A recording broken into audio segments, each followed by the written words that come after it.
श्रीगणेशाय नमः। ॐ हौं जूं सः ॐ भूर्भुवस्वः। ॐ हौं जूं सः ॐ भूर्भुवस्वः। ॐ त्र्यम्बकं यजामहे सुगन्धिं पुष्टिवर्धनम् उर्वारुकमिव बन्धनान् मृत्युर्मुक्षीयमामृतात्। ॐ त्र्यम्बकं यजामहे सुगन्धिं पुष्टिवर्धनम् उर्वारुकमिव बन्धनान् मृत्युर्मुक्षीयमामृतात्। ॐ स्वः भुवः भुः ॐ सः जूं हौं भूः।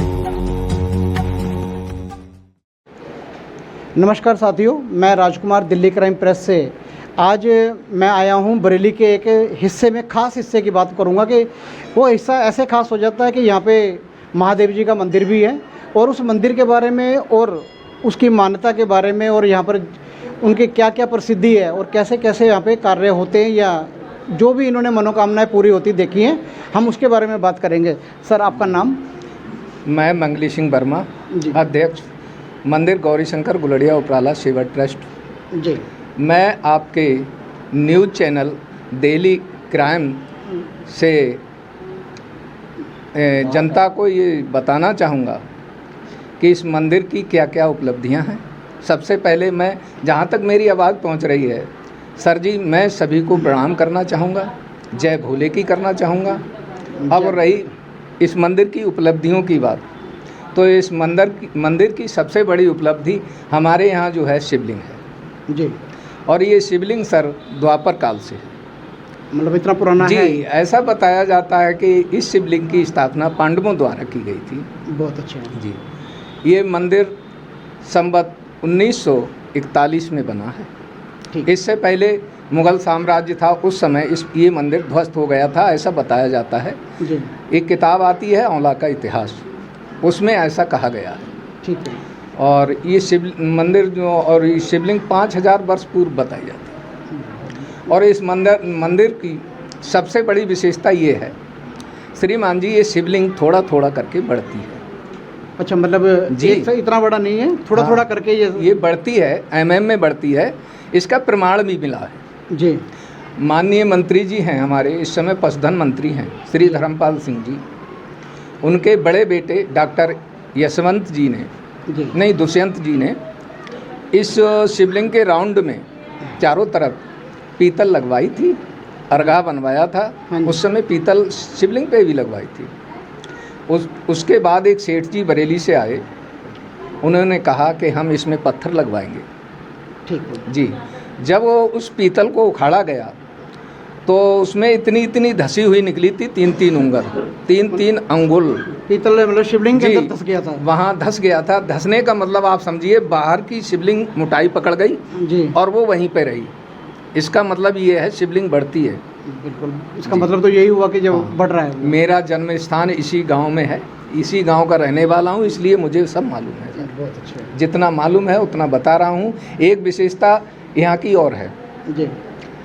यहाँ एक बाबा आते हैं, शनिवार को बैठते हैं, वो माध्यम हैं, करते भगवान भोलेनाथ ही हैं। यहाँ से हजारियों माताओं की गोद भरी जा चुकी है, बहनों की गोद भरी जा चुकी है जी। और जो आप बता रहे हैं कि शनिवार की शनिवार शनिवार आते हैं, वो हरिद्वार से आते हैं, रहते तो इसी क्षेत्र में हैं। प्रत्येक सप्ताह हरिद्वार जाते हैं, वहाँ से जल लाते हैं और यहाँ से जल मिला कर देते हैं जी। करते भोलेनाथ ही हैं, लेकिन माध्यम वो हैं। माध्यम वो जो वही कहते हैं, जो सन्यासी हैं वही है, वही कहते हैं ये बात। हम तो बात को कह रहे हैं। तो इस जल से कुष्ठ रोग भी सही हो जाता है। बहुत जी। वैसे विशेष तौर पे अगर बोला जाए कि अब शिवरात्रि को हो गया या जो दिन तय होते हैं भोलेनाथ जी के जो दिन है या उनके नाम से जो त्यौहार हैं, तो यहाँ पर ऐसा क्या विशेष है कि जो यहाँ पर मेला लगता है उनके नाम से, या कुछ ऐसे बताएंगे इसके बारे में? ये सर भगवान भोलेनाथ का मंदिर है, तो सावन, पूरे सावन मेला रहता है यहाँ। और फाल्गुन के महीने में महाशिवरात्रि को मेला लगता है, जिसमें लाखों की संख्या में श्रद्धालु आते हैं। और श्रद्धालुओं के लिए विशेष व्यवस्थाएं की जाती हैं, जल की व्यवस्था, बिजली की व्यवस्था, रहने की व्यवस्था, खाने की व्यवस्था तक की जाती है। बहुत अच्छे से।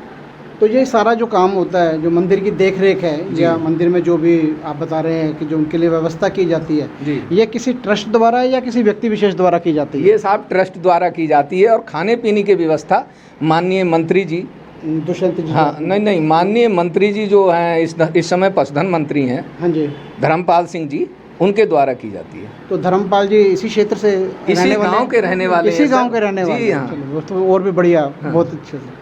और कुछ इसके बारे में बताना चाहेंगे? जैसे आपने बताया एक तो सन्यासी जी के बारे में कि उनके द्वारा जिनके बाल गोपाल नहीं हो रहे, तो उनको सब वो एक पूर्ति हो जाती है।